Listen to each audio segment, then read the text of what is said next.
Hello everyone and welcome to the Dyslexia Life Hacks Show. I'm your host Matthew Head, and in this episode I'm talking to Armelle McGeachie.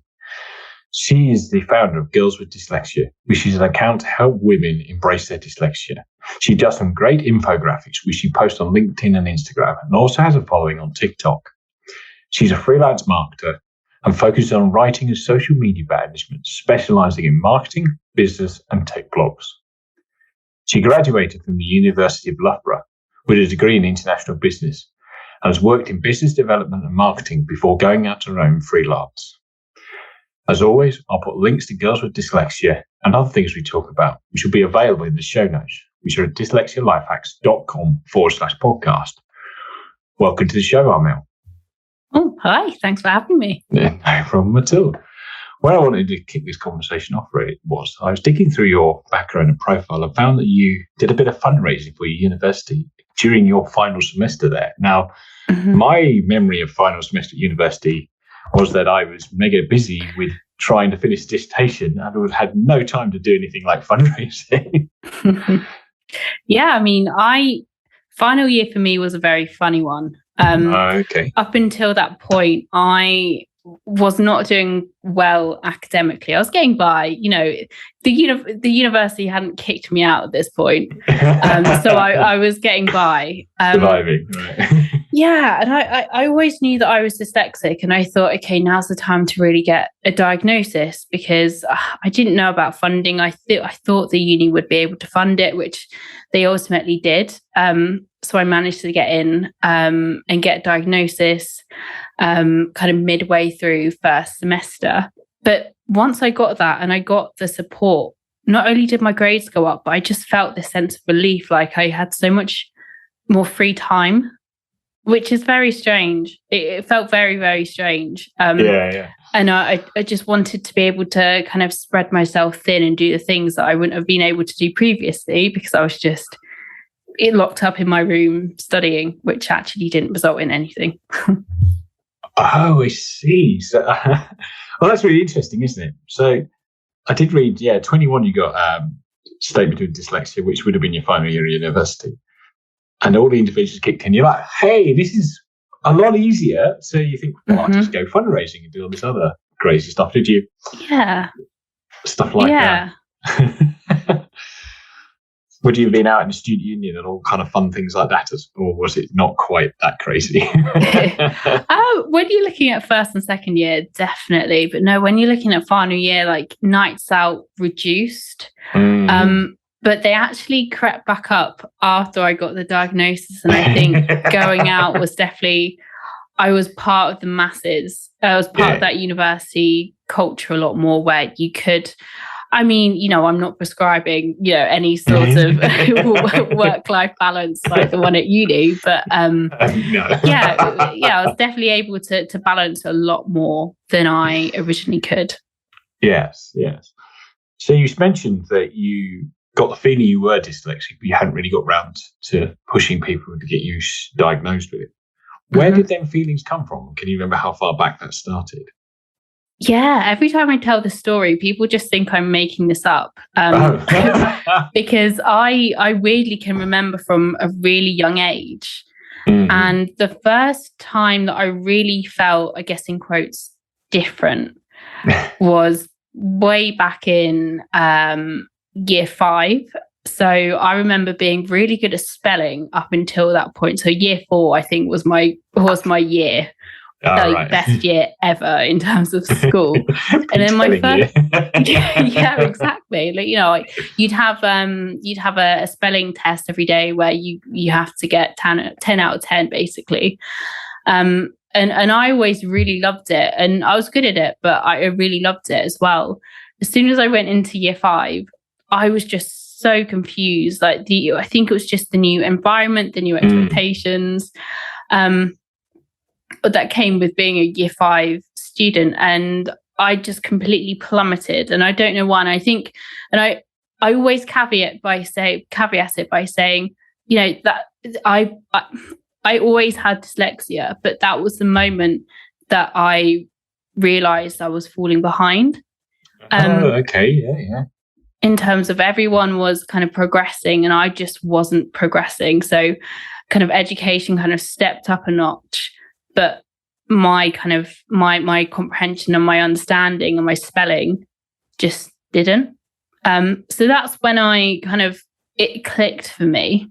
But it wasn't until GCSE time when kind of you have the discussions about whether you're going to take well, first of all, what GCSEs you're going to take, yes. Whether or not you take hires. Yeah, and you can, I don't know the official term, but you have higher GCSEs. So the maximum you can get was, well, when I was doing GCSEs was an A star. Oh, yes. And then you have like standards. I believe they're called standards, or I really can't remember. What they're called. But hard to get out and link it in the show notes. Yeah, and it was, you take an exam and the maximum that you could get was a C. So it was an easier one. And all my teachers in pretty much all the subjects were trying to get me to do all of these kind of lower standard exams where I could get maximum C, because they go, okay, Armelle, you're predicted all sort of U's at GCSE. You're not really going to get much higher than a C, so you may as well just do the easier exams. In my mind, because I wasn't diagnosed, I thought, hang on, no, I'm not. I can do this. I can, and I just flipped the switch, and I kind of ramped up my revision, and I kind of made a conscious effort to look at the gaps that I had. And yeah, it's just in that research into myself, I really figured out that my brain worked differently, but I didn't know why. I mean, I was 15, 16. I didn't know why it worked differently. I didn't really know what dyslexia was, to be honest. I still thought it was, reading and writing solely. So I assume you're quite good at reading and writing, if that was kind of your assumption. You're like, well, I don't do that. Well, no, I was awful. I was absolutely awful. And I thought, okay, yeah, I'm really bad at reading and writing, but I never sort of equated it, because I always kind of put the root cause down to it being me. So, whether I wasn't applying myself, I just, it's my fault that I couldn't really adjust myself to what the teachers were saying. And there was an element of hopelessness, I think. Yeah, I could see that. So did you then take all the higher GCSEs and get a good grade out of them, just to tie that story up? Mm-hmm. Yeah, I only did 8 GCSEs, 6 of which were Bs. Right, okay. Yeah, six of which were Bs. 1 was a C, and then the other was an A star. So I got no Cs. Well, 1 C. I got 1 C. Yeah.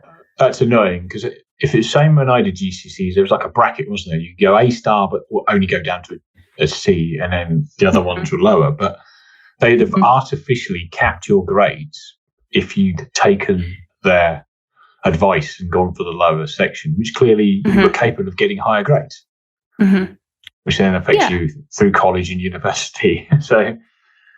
Yeah, absolutely. It was kind of drummed into me from an early age to go to university, and to go to university, I obviously needed A levels or a form of A levels. So I thought, okay, I really can't mess up my GCSEs. And at that point, I kind of switched, and I thought, whatever is challenging me, I need to figure out what it is.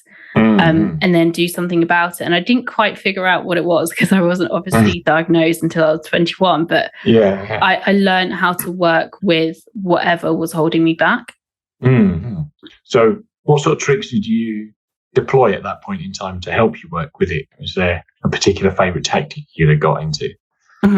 Well, it seems ridiculous now, but I would always shy away from the aspects of revision and research and learning at school that I really didn't understand. I just kind of gave up a bit. But my tactic was to, instead of focusing on the nice stuff that I already understood, flip it and then work on the things that I really didn't understand. And it seems really really simple now, kind of looking back. But then when you're in that school environment and you've got all of this information to really look at and you've got to revise it, you're going to focus on the things that you sort of already know because you think it's going to be a little bit easier just to revise. So I kind of flipped it and looked at what I needed to research and revise. But also I discovered mind maps. I found out that, having an array of different coloured fine liners really helped. I would make a mind map per... I would separate my subjects into different topics, and then under the topics, I'd separate it into different kind of thought bubbles. And then I create a mind map for each and then stick it onto my wall. And every night before bed, I would stand up on my bed because that's how high the notes went. And I would just try to memorize it. And I memorized the patterns and the colors of things. So I didn't actually memorize the information, but I memorized the kind of patterns of the words and where they were on the page. And then I decipher what it says in the exam. Yes. So you got like a memory map of the wall, and your brain goes, "Oh, it's that," and then you can pull it back in. Yeah. Yeah, and it's all very strange. And when I look back at it now, I think, okay, they are all the different recommendations that people give to students with dyslexia. You know, the colours, the mind maps, the memorization, have it on your wall so it's out there. Yes. But I just didn't really realise that at the time. No. You were actually using quite a good dyslexic strength of all the visual skills to remember the subjects. Yeah. I can imagine your mind in the exam is sat there and you just go half close your eyes and your wall's in front of you and you're like, it's there, it's the green one. This is this. So that's really interesting. So clearly you were doing all the kind of correct strategies for somebody with dyslexia, but unaware that that's what it was.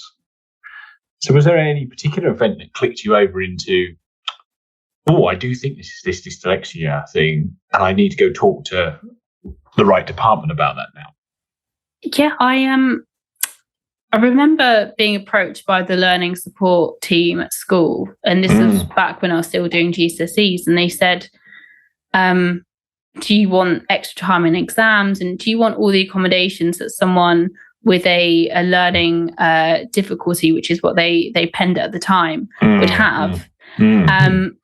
And something did click, but it was still not really resonating. I decided to not take it because I think in hindsight, I think the reason why I probably didn't go down that road was because I still didn't think it was a learning difficulty. I think it was just, I was quite insecure as a child, and I always put the blame on myself for everything. So I thought I'm not servant of any of this. It's actually giving me an advantage, which in fact it was just recognizing that I was underserved and I had a disadvantage among the classroom in terms of kind of how the exam was laid out and how everything was taught.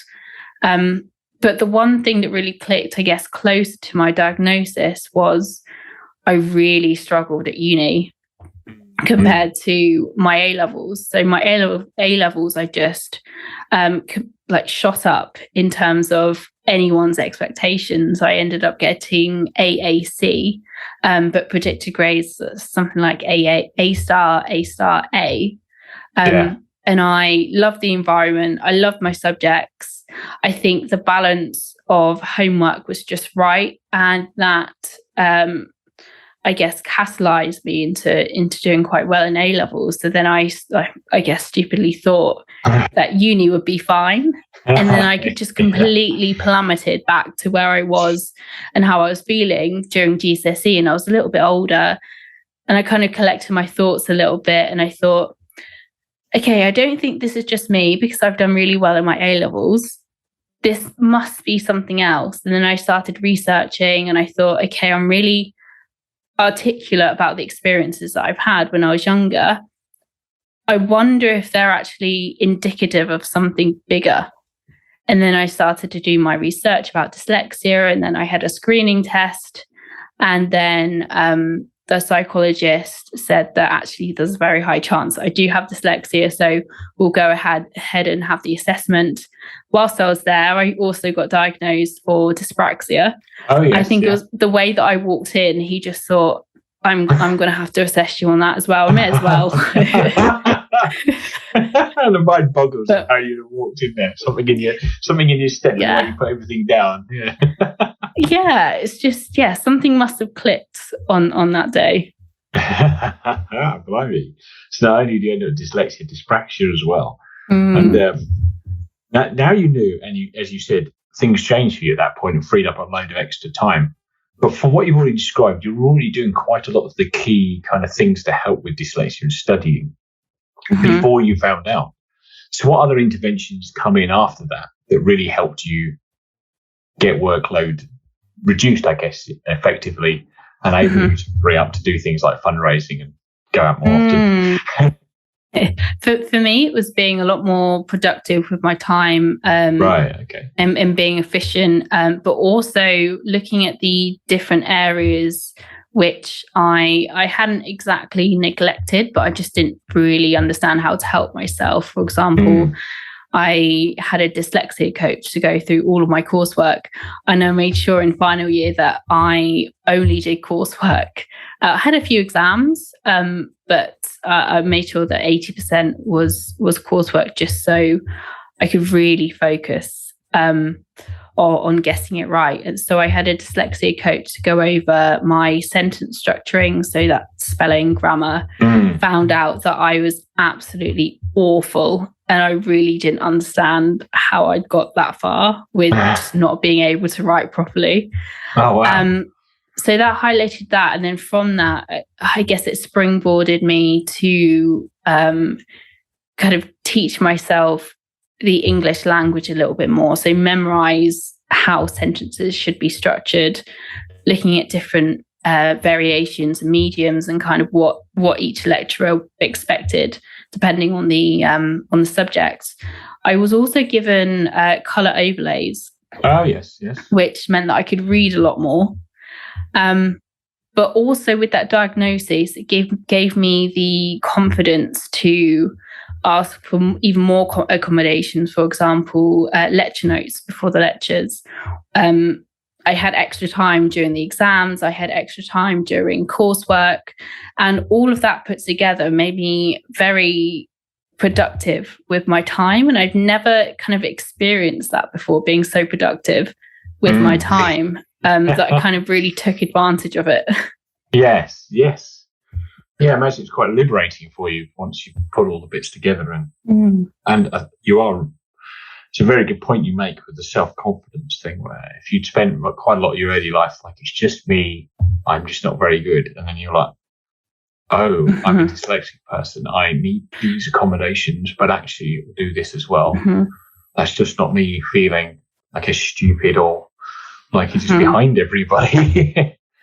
Yeah, I guess it's that sense of empowerment in that before I knew I had dyslexia, I was very scared to ask for accommodations because I always felt like I had to fit into a very boxed environment. And I thought if I were to ask for anything outside of that, then I just wouldn't fit in. Which actually, in hindsight, I think if you ask for accommodations and you don't fit in, actually, that's a sign that they're not right for you, as opposed to you're not right for them. Yes. Yeah. I think you're completely right there. It's up to the people and yourself to work together to work out which accommodations work for you. Like no two dyslexic people are the same, and what works for me may not work for you, and vice versa. So yes, hey, try. I know people who don't like using speech to text programs, and I really like them, but other people really dislike them. So it's really interesting how it all works around like that.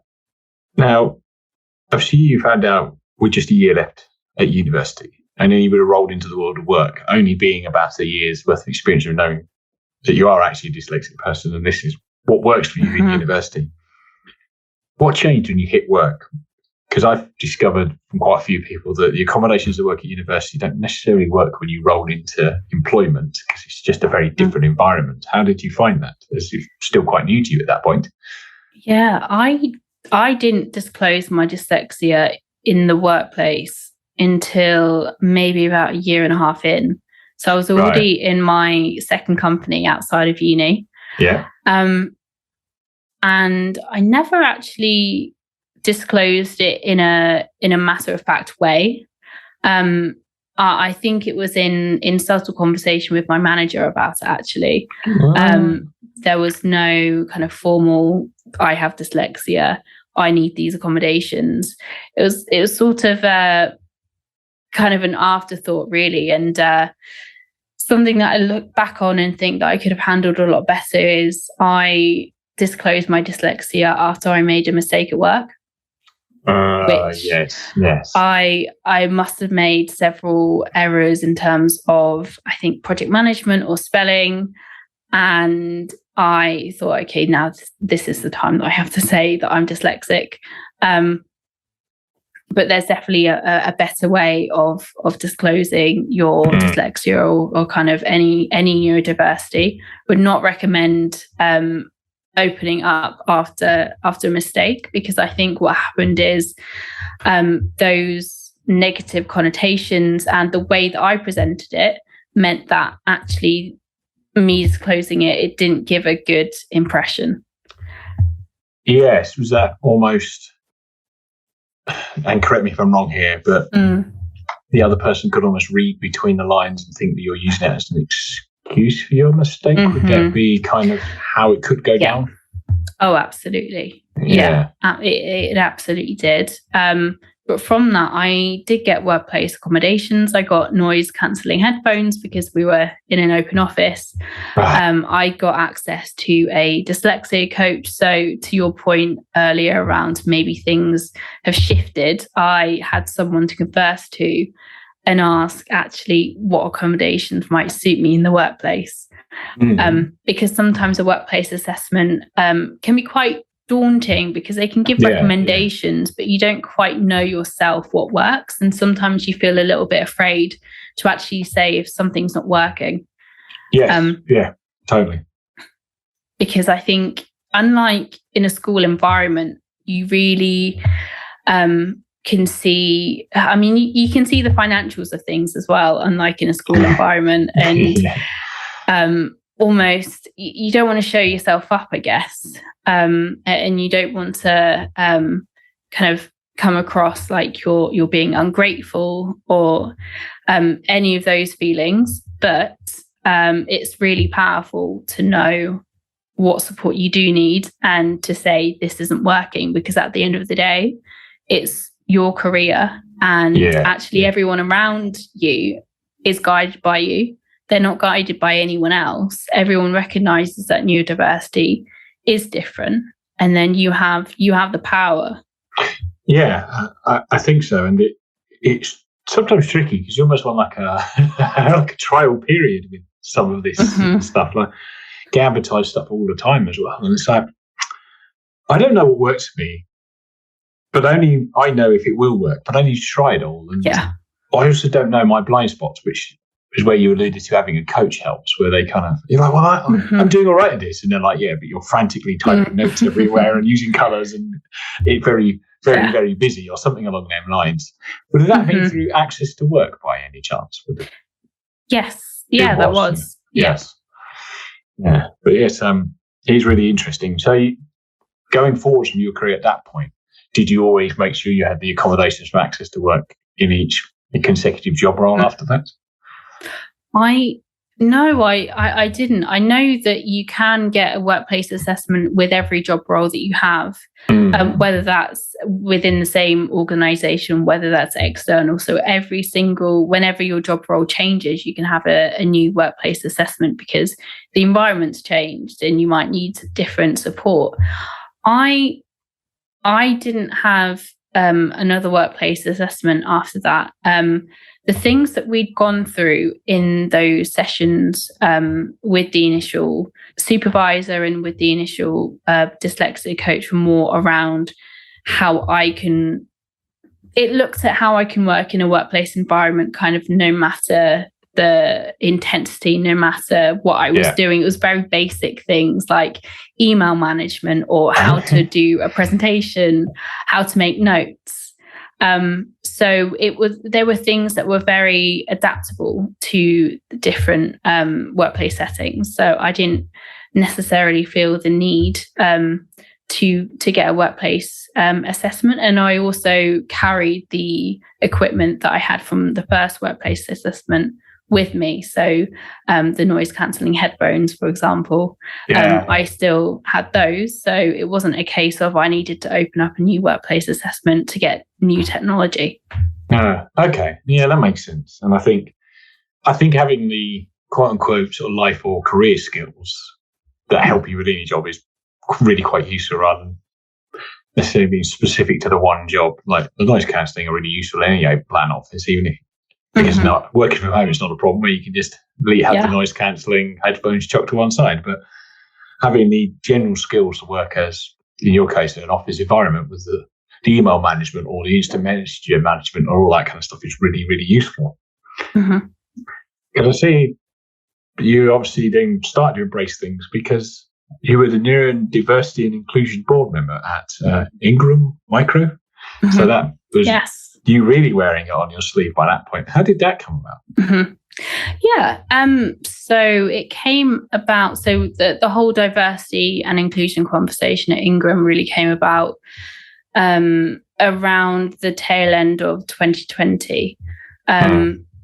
Because there was a global need to really look at certain diversity and inclusion issues. The UK set up their own division of, they set up their own committee where people who were interested in diversity and inclusion in the UK office, regardless of what job role or seniority they had, could apply for a role in this committee to discuss certain challenges that we were facing, to maybe look at certain areas that needed bringing up.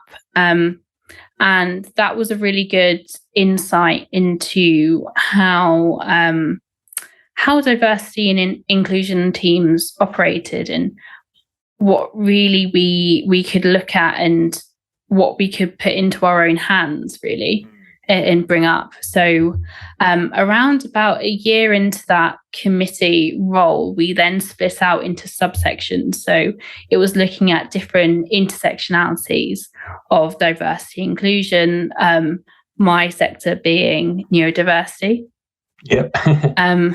So I put across quite a lengthy few bullet points on what exactly I was standing for and what exactly I wanted to implement as well. And I think my passion came through with that because I got that subcommittee leader role, and it was really interesting to kind of speak to HR and speak to the MD and to other kind of heads of the business around the neurodiversity conversation. So that was looking at how our job applications were impacting recruitment. It was looking at the recruitment process to see if it was neurodiverse friendly. It was looking at whether we were incorporating inclusive design, and as much he was looking at the positives, it was also making sure that we had a safe space for those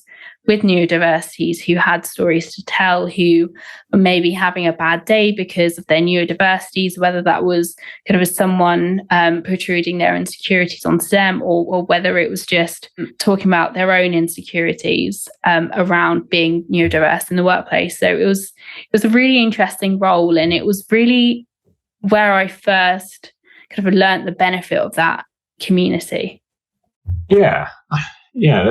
It does sound like you really, really got stuck into that at that point. And clearly the company itself was really switched on to how neurodiversity could benefit an organisation, how to make the organisation work with neurodiverse people.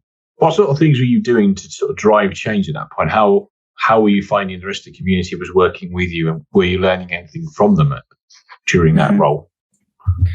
Yeah, I think one of the big things for me was something that I noticed not only in that workplace but across my peer group is the transparency around neurodiversity. So talking about it as a wider issue, but also I knew a lot of people who had neurodiversities and a lot of people who had dyslexia as well, who have dyslexia. And a good number of people said, I guess to summarize, I have dyslexia, but I'm not going to disclose it because I can manage it really well. Like to the point where they kind of managed it out of existence, which I thought, okay, this is an issue actually. I think this is a bit of a red flag, because is it just that your understanding of dyslexia isn't your experience of dyslexia isn't the same as other people's version of dyslexia, or is your understanding of dyslexia, it could be that it's simply just reading and writing, and you think, okay, well, I've got that under control, I can read, I can write. There's nothing more to it. So it's about unpacking that actually, and kind of inciting that open conversation that I think was a real fundamental things to have. Yeah, I think so. And I remember sort of when I was doing a lot more sort of, well, I still am learning about dyslexia, but kind of learning how to improve things in my life as a dyslexic person. It's like, so what points of me are me being a dyslexic, and what points are just my personality? And where does it stop in the middle, or does it never stop? Because it's quite easy to go, well, I just can't read, don't write very well, can't spell.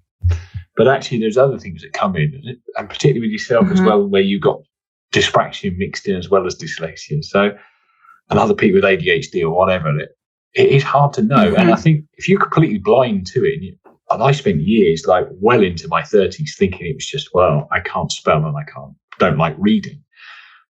But trying to bring it out of people and having a committee like that where you can, as you say, you manage it out of existence, but actually what else is the problem? Are you also not keeping up with email trains that you think you are, all that kind of fun stuff? Yeah, exactly. Because I was in that situation once as well.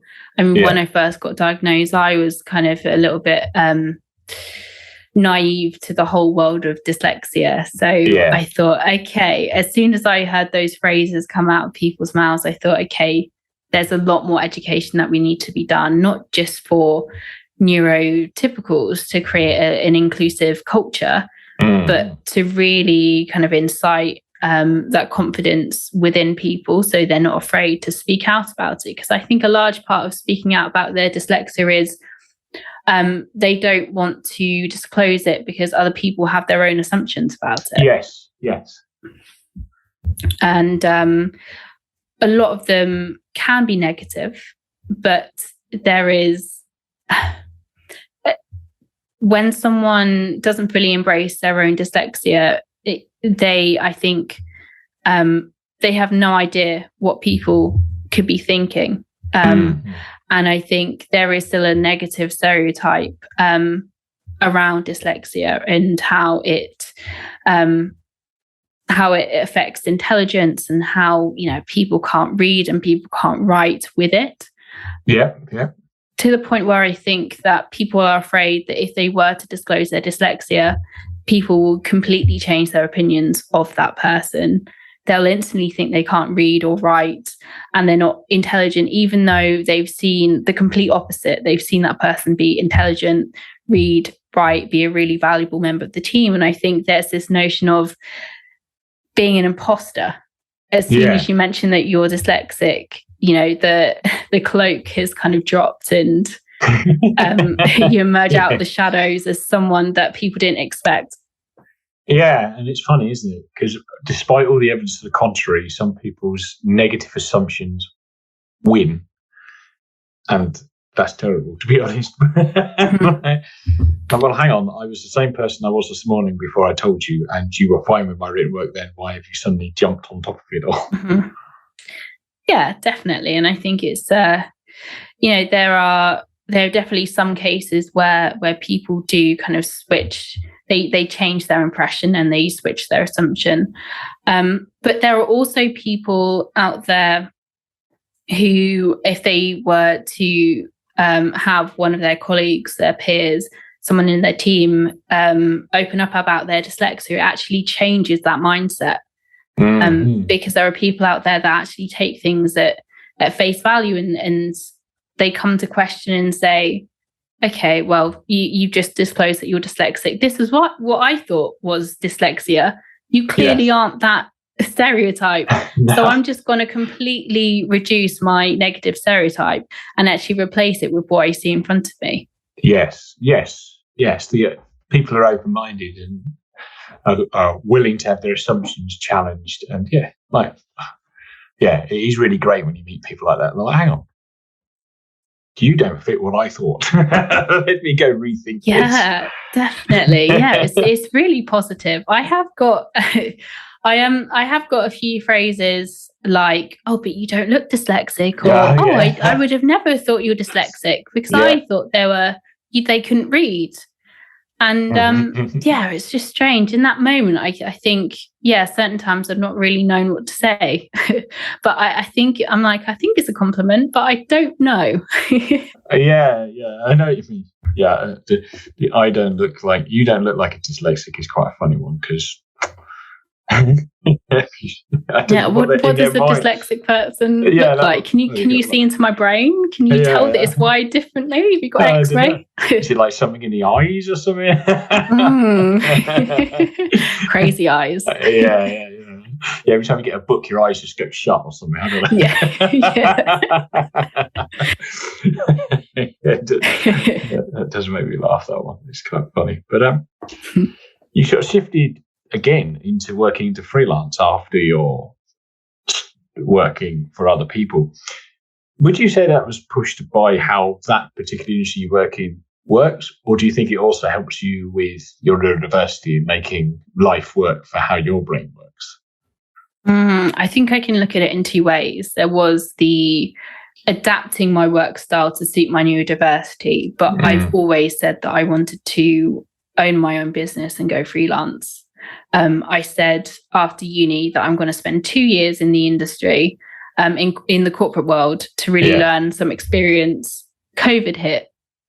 And from then I thought, okay, I really need to reevaluate. And I was in this position where I thought, I need some more experience. I need to climb the ladder a bit more. But through that time in corporate, I actually realized that it's just not working with how my brain works. With all the accommodations that I had and the ability to adapt my own schedule and to have that flexibility and to really kind of take ownership of my work, I still felt like there was something missing. And that's when I decided to go freelance. I thought, okay, it's been long enough now since COVID.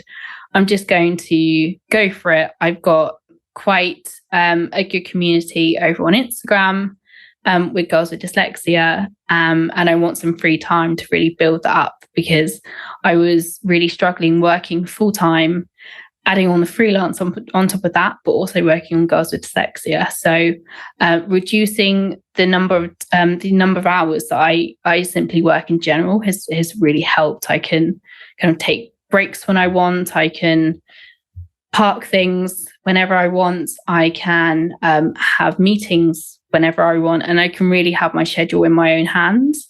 And I think when corporations say that they going to encourage flexible working, it's not really flexible working in its entirety. I still feel like there's a level of flexibility that you can have between the hours of 8 till 6. But aside from that, it's not completely flexible to the point where, no, I don't want to be working on a Saturday morning for a company that I'm prorated at. I would rather much work for myself and work whenever I want, because ultimately it's down to me alone to push that forward. Yes, yeah, I know what you mean. And I work for a company that has people all over the world, so you kind of get that effect of people not working, so we say, office hours.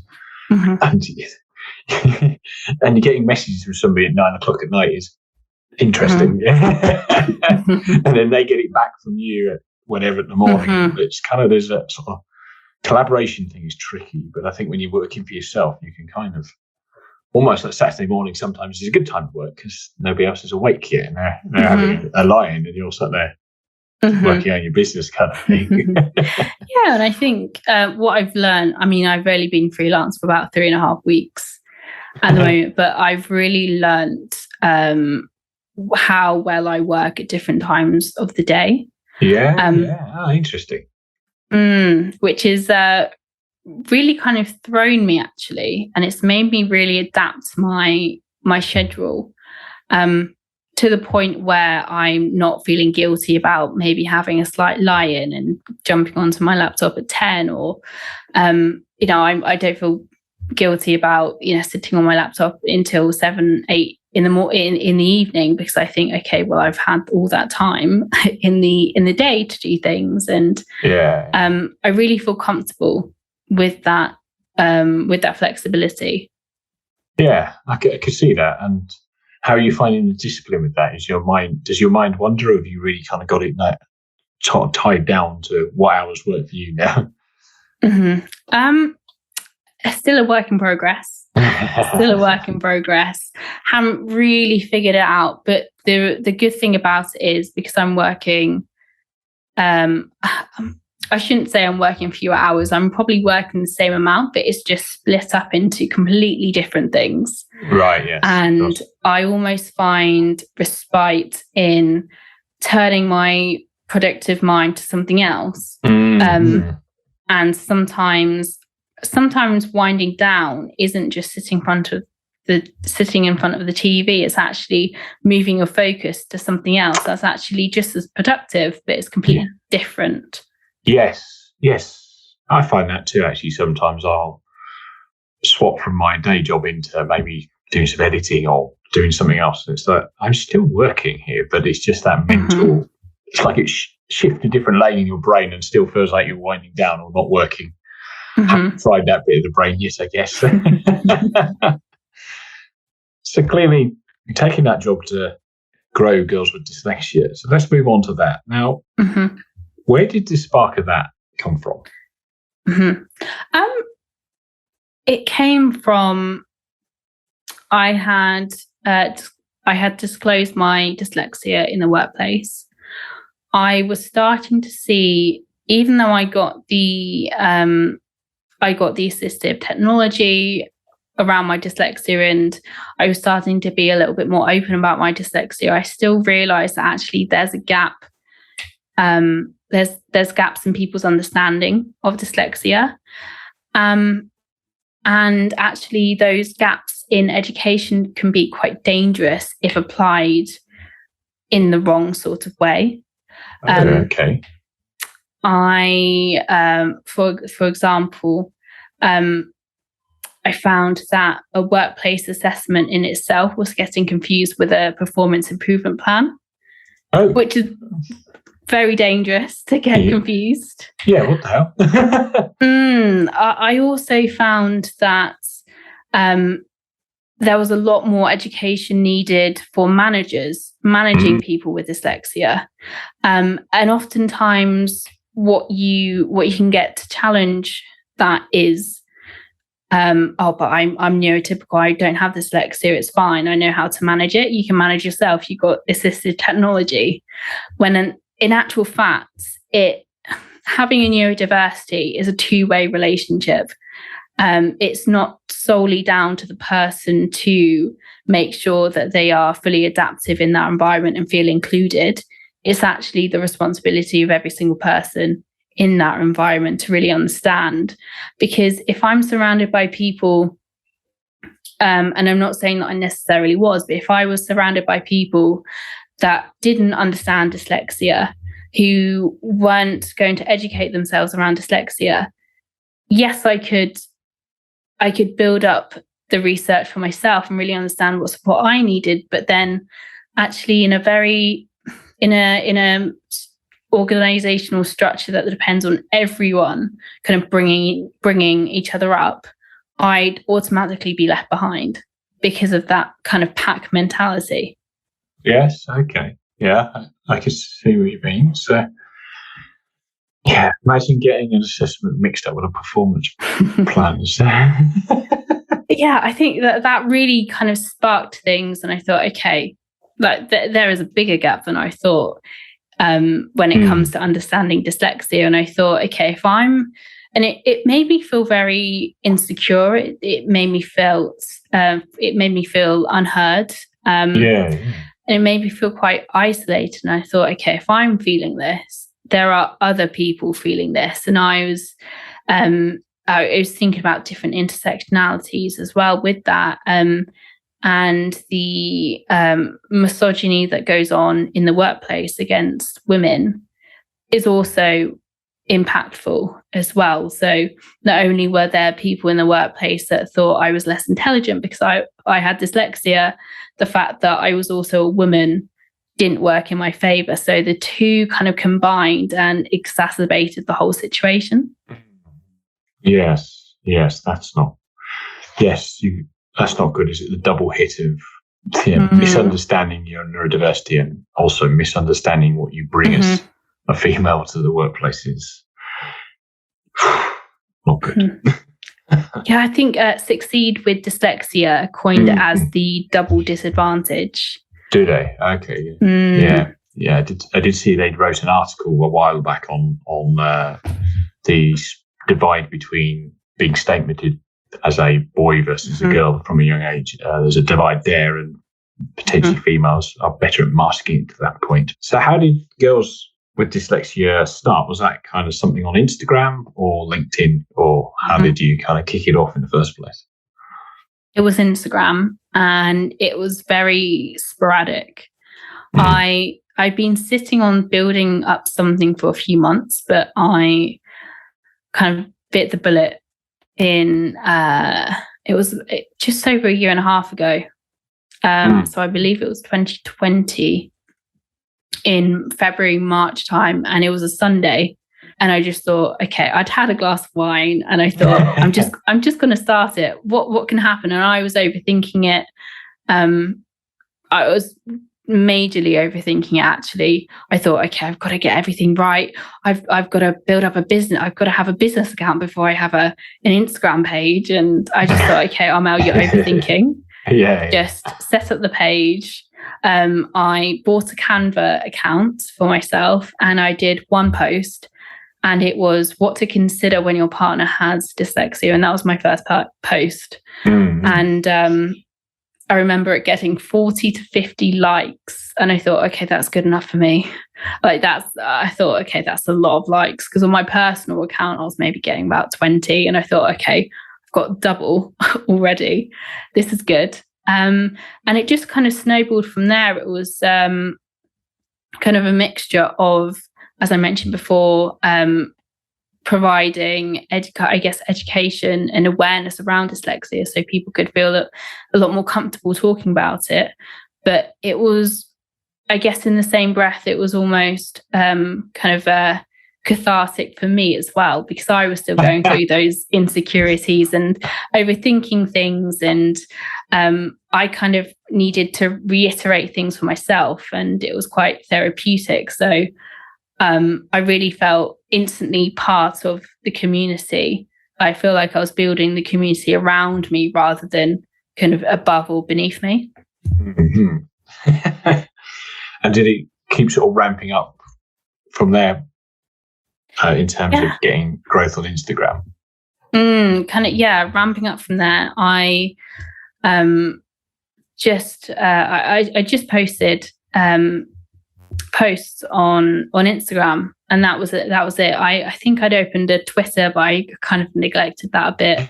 And I was just posting maybe 2 to 3 times a week. And I think within the first 3 weeks, I generated about 500 followers. So I thought, okay, something that I'm doing is resonating. And I knew that I had started to build a community for the people that I really want to target when I started. I started gaining followers outside of the dyslexia focused accounts. So I was getting some visibility from dyslexia accounts in kind of England, Scotland, Canada, America, but there were other people trying to do the same thing. And maybe about 2 months down the line, I started realizing that actually there were just normal people following me because they found my account really useful for them. So it was less of a business connection and more of a, I'm going to follow this person because I find their content valuable for whatever reason. And then it snowballed from there. And then, of course, the more followers that you get on social media, the more visible that you become. And I thought, I'm going to move my content that I post on LinkedIn away from marketing and solely go to dyslexia, because actually, if it's working on Instagram and it's work focused, it's definitely going to resonate somehow on LinkedIn. Oh, yes. So I imagine it would. Well, it did. I've had a look at how many people follow you on LinkedIn and how many of your posts are clearly successful there. One of the things I really enjoy when sort of coming across your content, particularly on LinkedIn, is all the infographics. Is that something you put together yourself? Is that kind of your creative side in marketing? And I really enjoy them. I think the first one I saw was the iceberg one with what it's like to be a dyslexic person, and how you could, the small bits above it and then all the stuff underneath. So, wow. And I really enjoy taking information in like that. So give me an infographic on anything and I'm going to read it. So how did that kind of come about? And would you be able to talk us through the iceberg infographic a little bit more? Yeah, so I do everything myself. I've had people saying that, they think they've got a team behind me, and I'm thinking, I'm just one person on a Canva account, just doing things sporadically. The dyslexia iceberg came about because up until that point, I'd really been focusing on text-heavy posts, but I'd been making it more dyslexia friendly, so making sure that it wasn't on white or black kind of contrast backgrounds, making sure that there was little text per page, making sure that there were like bite-sized chunks. But then I thought, okay, I've kind of exhausted a lot of the text-heavy things, mainly because I thought, as much as I enjoyed doing it, I also think visually.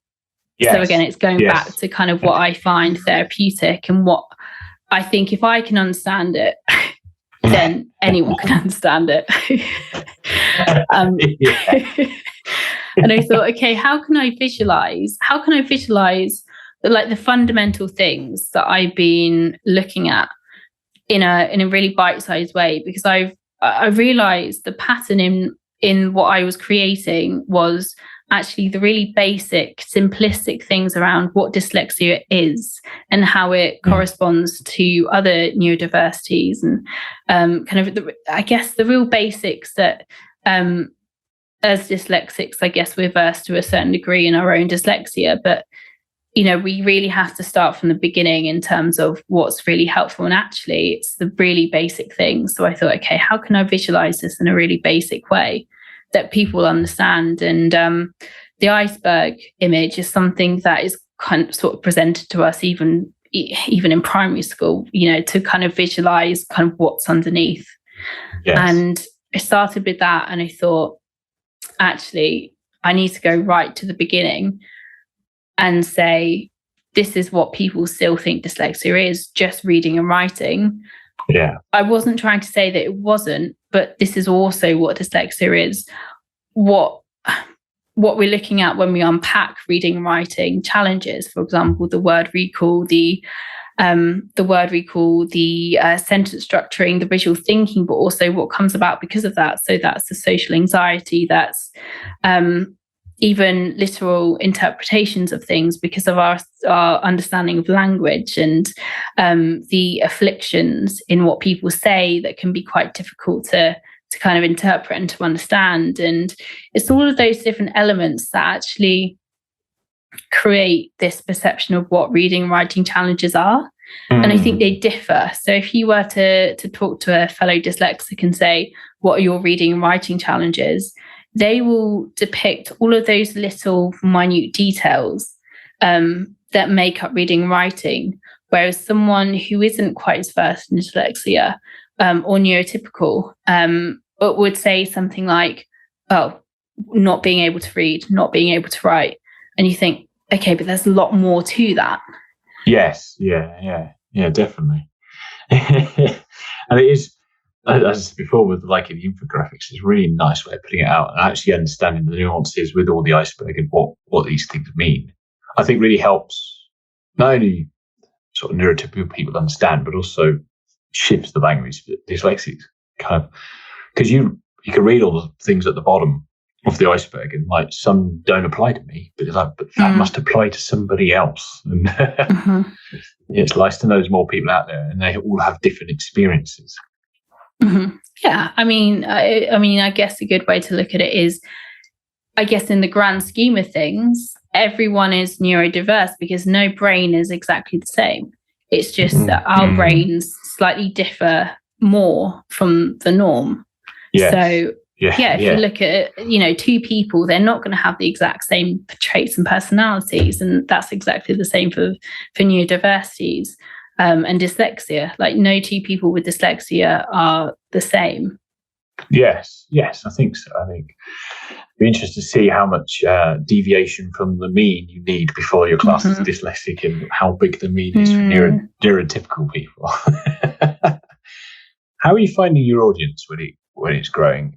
Because obviously your demographic or your focus is women who are dyslexic, but I read your content and I find it really interesting. Are you finding as you grow that your audience is still sticking very much with females, or is it sort of drifting into more general? Yeah, it's pretty much still 93% women. But a part of why I decided to call it Girls with Dyslexia is because I was initially talking about my own lived experience as a woman with dyslexia. So, there are, I guess it's the nuances of people with dyslexia. I come across situations and scenarios that someone else might not come across with dyslexia, or if they were a different gender, because they come across different, I guess, life hurdles and challenges and experiences. So for me, it was, I guess, putting across my experience, and I am a woman. But yeah, my audience is pretty much 93% girls and women. I have had a few comments, and I say a few because it's really only been a handful on TikTok and Instagram that say, you're leaving men out. It's completely exclusive. It's a club.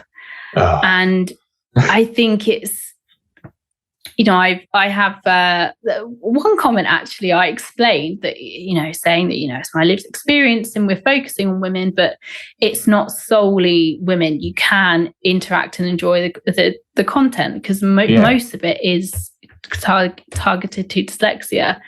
And then the reply that I got to that specific comment was, "Oh, I was only joking."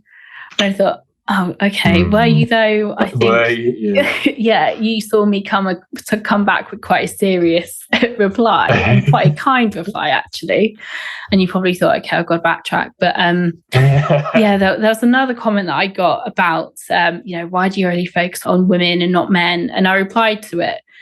And he said something like, well, if you're going to reply like that, then I'm not going to follow you.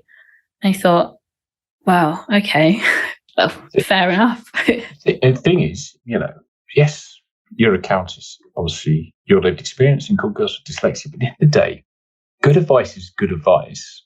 Whether what the account name is or who the person is that it's coming from, if it's good advice and helps, then why should it matter? Like what? Yeah, exactly. And I think that's really indicative of them putting something in a pigeonhole as opposed to me, because I'm not saying, this is solely a girls and women community and men aren't allowed. So I think I think it's very indicative of maybe how they see things.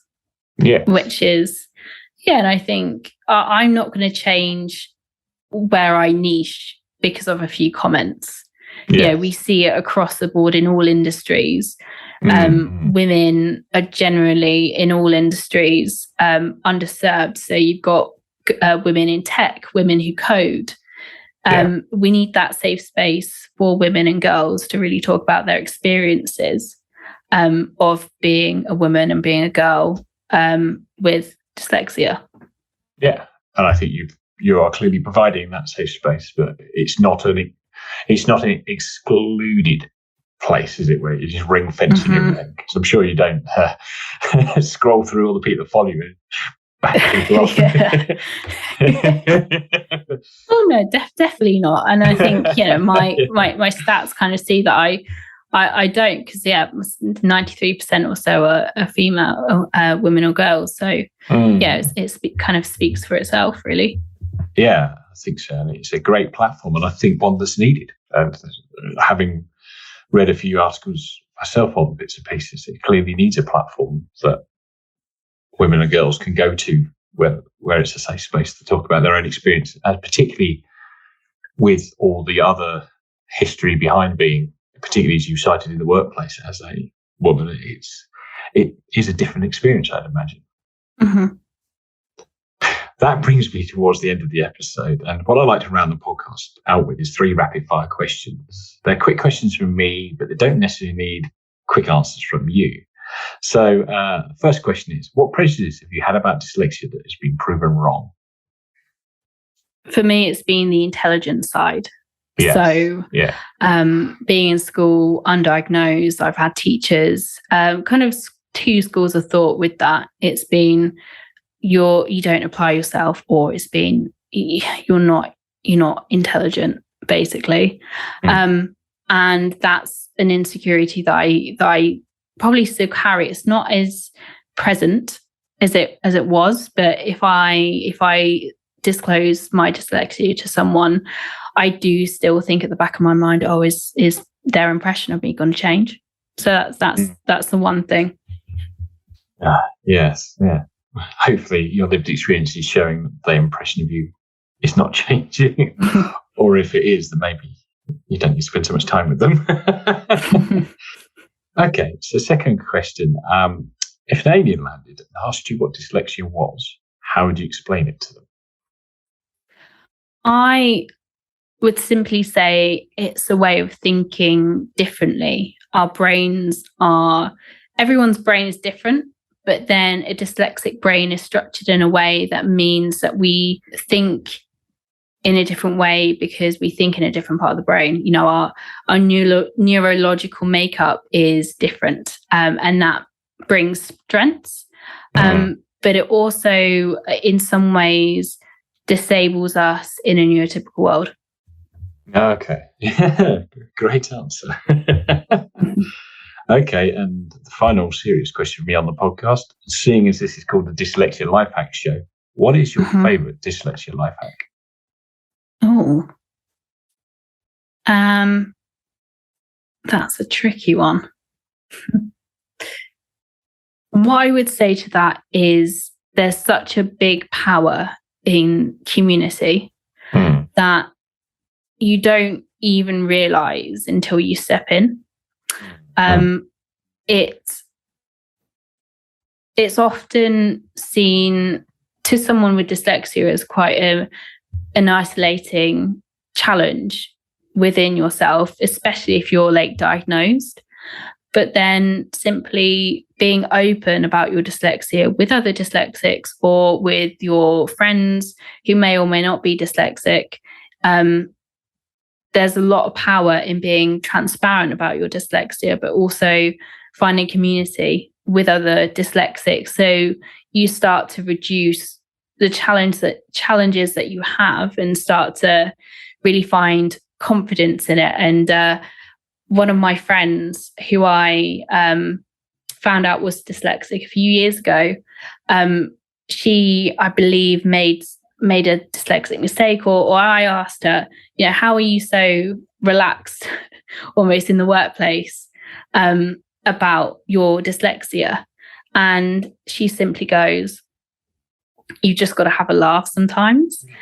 And that made me think, if I can't laugh about it, then everyone else in the room is going to be kind of stifled by it, and it's going to be an even more treacherous subject to breach. So it's finding light in being dyslexic. It's embracing the good times. It's also kind of laughing at the mistakes that we make. And ultimately, I think the more we encourage that, the more we will start to disenfranchise that feeling of linking with intelligence. Yes, I think so. Yeah. So sometimes just having a sense of humour gets us through all sorts of things, doesn't it? Mm-hmm. Yeah, absolutely. And I force myself in certain scenarios to laugh at things that I've done. And actually, it's kind of almost rewired my brain to not feel so guilty about making that mistake. So then I actually don't care as much about what other people think about it, because I'm okay with it. Yes. Yeah. No, that's really cool. Nice hack. Okay, before we sign off, is there anything else you'd like to add, and where can people find you? Yes. So I have my social media accounts. So that's at Girls with Dyslexia on Instagram. It's Girls W Dyslexia on Twitter, and simply Girls with Dyslexia on TikTok. I'm also on LinkedIn, so happy to connect. I post a lot about my dyslexia journey and kind of life hacks on there. Well, I want to thank you for taking the time to come on the podcast. Oh, thank you for having me. And I want to thank everybody else for taking the time to listen. And I will talk to you in the next episode. Goodbye for now.